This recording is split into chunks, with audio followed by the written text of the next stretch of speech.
Cześć, tu Bartek Czeka ze strony universeofmemory.pl i .com. Idziemy za ciosem. W ostatnim odcinku mówiliśmy sobie o tym, jak azotany mogą potencjalnie negatywnie wpłynąć na pracę tarczycy, a w tym odcinku opowiem troszeczkę o tym, jak można znacznie usprawnić pracę tej tarczycy przy niedoczynności i też przy niedoczynności autoimmunologicznej tarczycy bardzo łatwym i tanim sposobem, mianowicie przy użyciu światła. Tytuł odcinka może wydawać się ciutko tandetny, ale naprawdę opowiem troszeczkę o świetle, które leczy. I mianowicie o jakim świetle, żeby nie trzymać nikogo w niepewności. Chodzi o końcówkę spektrum światła czerwonego i przede wszystkim o spektrum światła podczerwonego typu A. Mówimy tak naprawdę o mniej więcej zakresie długości fal 650 do 900 nanometrów. Ponieważ to jest właśnie, można powiedzieć, taki złoty środek, jeśli chodzi o właściwości lecznicze tego światła. I jeśli chodzi o moje doświadczenia, lata temu, gdy zacząłem dosyć mocno wsiąkać w medycynę, w badania naukowe, pamiętam, że byłem zszokowany, bo co róż trafiałem na jakieś badanie, które opisywało, jak to światło, przede wszystkim powiedzmy sobie podczerwone, jest w stanie pozytywnie wpływać na różnego rodzaju rzeczy. I pamiętam, że po prostu nie byłem w stanie znaleźć jakiegoś punktu wspólnego, bo czytałem po kolei, że oczywiście to jest jakby jedna z takich ostoi, jeśli chodzi o terapie trychologiczne, używanie światła podczerwonego. Można używać na skórę, żeby pobudzić produkcję kolagenu przez fibroblasty i odbudować macierz zewnątrzkomórkową. Można stosować do naświetlania różnych części ciała, aby zwiększyć produkcję hormonów płciowych.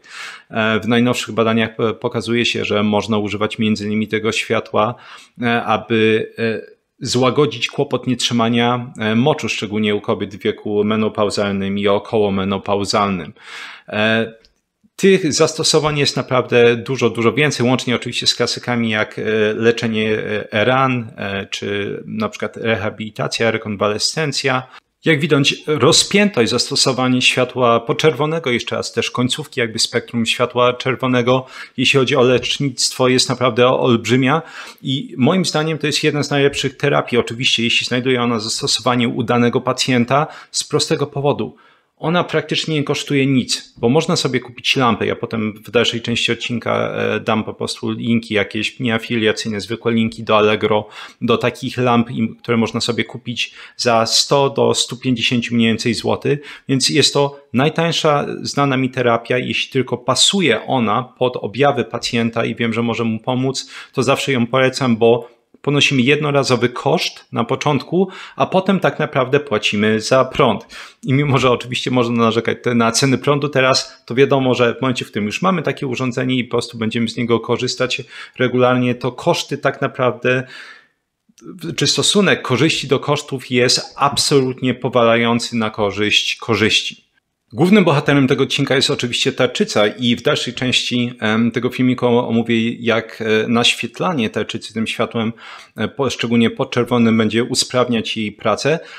Natomiast zanim do tego przejdziemy, chciałbym pokrótce opowiedzieć, dlaczego tak naprawdę to światło jest takie skuteczne i jak działa, może jaka jest metoda działania. Lata temu, jak przedzierałem się przez te wszystkie badania, to tak naprawdę jedyne wytłumaczenie, na jakie się natykałem i było dla mnie absolutnie logiczne, to, że oczywiście światło podczerwone i też ta końcówka spektrum światła czerwonego to jest tak naprawdę ciepło. Tak, ciepło, które też na przykład oczywiście w dużo mniejszym natężeniu będzie wydzielać ludzkie ciało. I ponieważ jeśli naświetlimy daną część ciała, naczynia krwionośne tam się znajdujące ulegną rozszerzeniu, co sprawi, że jest lepszy dopływ krwi, lepszy dopływ tlenu, składników odżywczych, czynników wzrostów itd. itp. I wydawało się i naukowcom, i mi absolutnie logiczne, że to jest właśnie ten główny mechanizm działania naświetlania danej części ciała tym światłem podczerwonym, mówiąc ogólnie. Prawda natomiast okazała się zdecydowanie bardziej skomplikowana. Odkryto i szczególnie właśnie wiele badań z ostatnich, bym powiedział, do 5 lat, 3 szczególnie, zaczęło opisywać, że mitochondria posiadają receptory świetne i te receptory świetne będą w stanie można powiedzieć, modulować pracą mitochondriów w zależności od tego, jaką długością właśnie widma tego promieniowania elektromagnetycznego będą naświetlane. I oczywiście dosyć szybko udowodniono, że owszem, na przykład naświetlanie tym widmem promieniowania elektromagnetycznego UVC, czyli o długości krótszej niż 280 nanometrów, jest absolutnie toksyczne dla komórki, jest w stanie uszkodzić mitochondria, doprowadzić też do uszkodzenia DNA. Ale w innych eksperymentach zaczęto właśnie pokazywać, że szczególnie pozytywnie, czy bardzo nawet pozytywnie, mitochondria będą reagowały na widmo tego promieniowania elektromagnetycznego, które można by określić 650 do mniej więcej 900 nanometrów. I to jest, żeby było jasne, taki ogólnik, coś co założyłem czytając mnóstwo badań. Praktycznie nigdy te wartości nie pokrywają się z badania na badanie. Inne badania widziałem, że podają, że bardziej chodzi tutaj o długość około 613 nanometrów do 860 nanometrów. Więc jeśli chcielibyśmy, że tak powiem, ogólnie szeroko ująć to jest 613 do 900 nanometrów, natomiast powiedzmy wartość, która się częściej powtarza, to jest mniej więcej 650 do 900 nanometrów. Mówimy właśnie o jeszcze raz końcówce tego spektrum światła czerwonego, które kończy się na 700 nanometrach i o spektrum światła czy promieniowania podczerwonego typu A, które mniej więcej zaczyna się właśnie od 700 nanometrów i będzie ciągnąć się do mniej więcej 1,4 mikrometra. Czyli mówiąc krótko, światło podczerwone, to światło o spektrum 650 do 900 nanometrów będzie usprawniać pracę mitochondriów. I o ile nie nakreślono do tej pory jakby wszystkich procesów, które będą odpowiadały za to, jak to światło będzie usprawniać tą pracę mitochondriów, to wytłumaczono wystarczająco dużo, żeby wiedzieć, jak mniej więcej to działa. I głównym bohaterem tego mechanizmu jest pobudzenie, jest stymulacja tak zwanej oksydazy cytochromu C. I ta oksydaza cytochromu C to jest dosyć znany enzym, ponieważ to jest ostatni enzym tak zwany terminalny, ostateczny w mitochondrialnym łańcuchu transportu elektronów. W momencie, w którym to światło pobudza tą oksydazę cytochromu C, następuje zwiększony transport elektronów, czyli innymi słowy można powiedzieć energii, czyli innymi słowy zaczynamy produkować więcej energii w mitochondriach, a więc tych cząsteczek energii ATP, naszej waluty energetycznej w organizmie, czyli trifosforanu, adenozyny.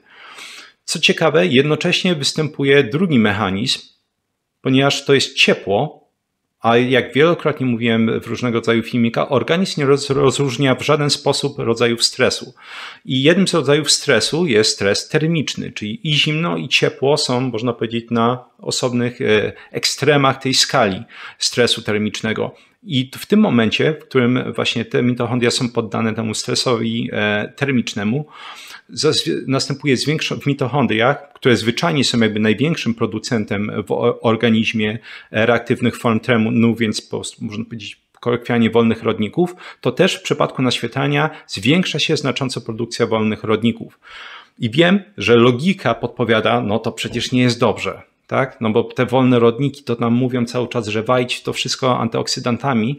Natomiast jeśli ktoś już spotkał się z tym pojęciem hormeza, to nie powinien się dziwić, że organizm właśnie przy pomocy mechanizmu hormezy będzie pozytywnie reagować na ten stres termiczny. Mianowicie ta zwiększona produkcja reaktywnych form tlenu w mitochondriów będzie sprawiać, że poza tym, że produkujemy więcej energii, będziemy też produkować więcej endogennych antyoksydantów. Czyli innymi słowy, antyoksydantów, które my wewnętrznie produkujemy, czyli między innymi takich jak glutation, które warto podkreślić są najczęściej dużo potężniejsze niż różnego rodzaju antyoksydanty egzogenne, choćby pochodzące z roślin. Więc można powiedzieć, podsumowując, że mamy taki ciekawy łańcuszek, że po pierwsze pobudzamy mitochondria do produkcji większej ilości energii, jednocześnie poprzez zwiększoną produkcję reaktywnych form tlenu w mitochondriach, ponieważ mitochondria są poddane stresowi cieplnemu, następuje zwiększona produkcja antyoksydantów. I to jest ciekawe, że to światło nie ma właśnie jednego mechanizmu też działania, bo mechanizmy będą zależały też od, po pierwsze, rodzaju komórki, stadium rozwoju danej komórki, ale też ogólnej równowagi tak zwanej redox, a więc różnego rodzaju mechanizmów redukcji i oksydacji w danej komórce. I to tłumaczy, dlaczego na przykład to światło jest potencjalnie zabójcze dla komórek kancerogennych, a jednocześnie inne komórki zdrowe, czy w przypadku tak jak są eksperymenty z gojeniem, z używaniem tego światła, aby zagoić trudno gojące się rany u cukrzyków, dlaczego tam na przykład to działa, a nie zabija dodatkowo te komórki. Więc mechanizmy tutaj są absolutnie złożone, natomiast mam nadzieję, że to przydługawe moje wyjaśnienie, jak to światło podczerwone działa, pomoże też Tobie zrozumieć, dlaczego te efekty są takie imponujące. Ale starczy, jeśli chodzi o mechanizmy działania. Przejdźmy sobie do demonstracji, jak to światło podczerwone i końcówka spektrum światła czerwonego jest w stanie pomóc, jeśli chodzi o pracę tarczycy. W pierwszym badaniu eksperymentowano na grupie 15 osób, które cierpiały na autoimmunologiczne chroniczne zapalenie tarczycy. Wszystkie te osoby oczywiście, jak to zazwyczaj w takich przypadkach bywa, brały lewotyroksynę, więc syntetyczny hormon tarczycy, tyroksynę, czyli T4. I w badaniu tym naświetlano zaledwie dwa razy w tygodniu ich tarczycę takim światłem, które miało długość fali 830 nanometrów, więc wpasowuje się właśnie w to spektrum, o którym mówiliśmy, i moc wyjściowa to było 50 mW. Przed rozpoczęciem naświetlania, było w sumie tych sesji naświetlania 10, odłożono tą syntetyczny hormon, czyli lewotyroksynę, i następnie po tej sesji 10 naświetleń robiono ponowne pomiary hormonu tarczycy T4, czyli tyroksyny, przeciwciał przeciwko peroksydazie tarczycowej i przeciwciał przeciwko tyreoglobulinie, odpowiednio po 1, 2 miesiącach, 3 miesiącach, 6 miesiącach i 9 miesiącach. I co wyszło po tym 9 miesiącach? Wyniki były absolutnie szokujące, bo jeszcze raz pamiętajmy, tych sesji w ogóle nie było wiele. Więc powyżej 7 pacjentów w ogóle przestało brać lewotyroksynę, to znaczy nie było już potrzeby brania jej więcej. Dodatkowo z tych osób, które wciąż brały lewotyroksynę, zapotrzebowanie spadło. Początkowo pacjenci przyjmowali 96 plus minus 22 mikrogramy dziennie, natomiast po 9 miesiącach średnia dawka wynosiła 38 plus minus 23 mikrogramy na dzień. Jeśli chodzi o przeciwciała przeciwko peroksydazie tarczycowej, ich poziom wynosił 982 plus minus 530 jednostek na mililitr, natomiast po 9 miesiącach spadł na 579 plus minus 454 jednostki na mililitr. Przeciwciała przeciwko tyreoglobulinie nie zmieniły się specjalnie i powiem szczerze, to jest moje doświadczenie. Używałem tej terapii w naprawdę mnóstwie pacjentów z kłopotami z tarczycą i zawsze efekt był ten sam, że jeśli przeciwciała przeciwko tyreoglobulinie spadały, to nieznacznie. Ta terapia nie miała większego wpływu przynajmniej na ten parametr. Drugie badanie, można powiedzieć, że było tak naprawdę szerzej zakrojonym badaniem pierwszym, ponieważ tym razem przetestowano 43 osoby, natomiast wzięto grupę kontrolną. To jest bardzo, bardzo ważne w badaniach. Jeśli nie ma grupy kontrolnej, to bardzo często ciężko powiedzieć, czemu zawdzięczamy te wyniki.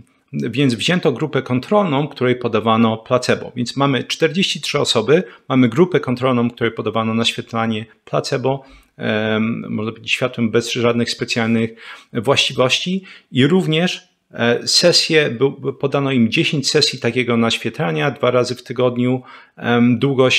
Długość tego światła to było 830 nanometrów, moc wyjściowa to było 50 mW.